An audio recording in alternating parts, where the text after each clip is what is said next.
Meanwhile, Jim Thompson. So Jim Thompson was a member of, well, here's the thing.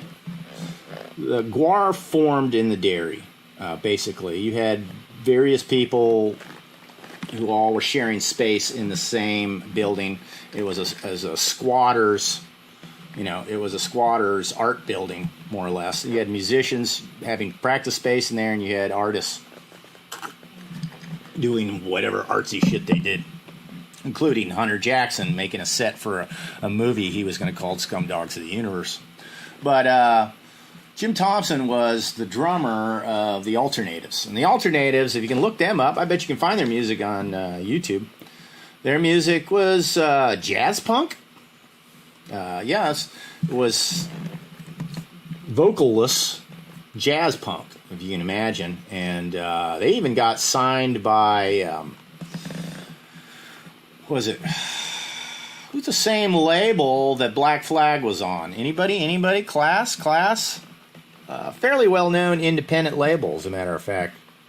But anyways, they got picked up by the same Black Flag label, and they thought they were going to be hot shit. But in the early days, they would fill in as GWAR. They did for quite a few shows. And the last incarnation was spring of '87. For a movie that was never really finished. And Jim Thompson was the drummer of this band. And good drummer.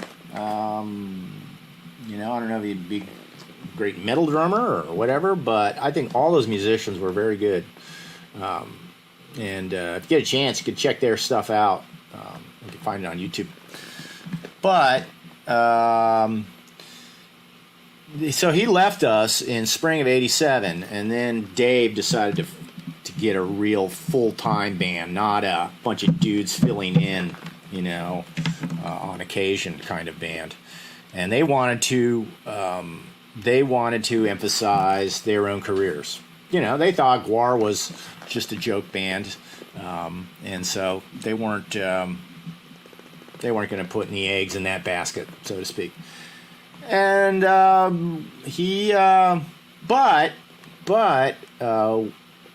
drummer, Nucleus Erecticus, Rob Mosby, didn't work out. And so we replaced him for a short while we were in transition. We replaced him. We had a couple of drummers. We had this guy, Pete Lee, who we named Lee Beto. He only did, I think, a couple shows, if even that. And we finally ended up with Brad Roberts. But Jim Roberts was part of a major West Coast tour that we did in, I think, '88, after our other drummer left us, Rob Mosby. And him and Dave, they had a great time together. They were always good friends. Dave was always really good friends with all the Alternatives. He was good friends with Chris Bobst, Greg Ottinger, and Jim Thompson. And so they'd go around.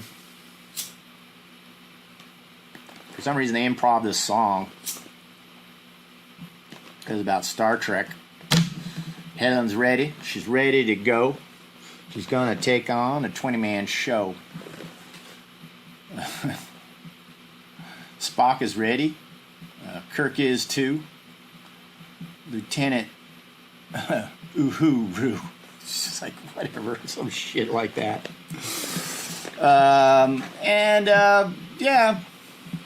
Kind of a hippie. Here's an interesting fact about Jim Thompson. He nearly flunked out his freshman year. He was getting an F in almost every class. The only class that he didn't fail was yoga, and he got a C. He got a C in yoga. It always killed me when he told me that in an interview. Yeah, the only class I didn't fail was yoga. I got a C. He's no dummy though. No dummy. Just wasn't applying himself that freshman year. But he almost pulled out. He almost quit because his parents were like, yeah, what are we paying for here? So he managed to turn it around.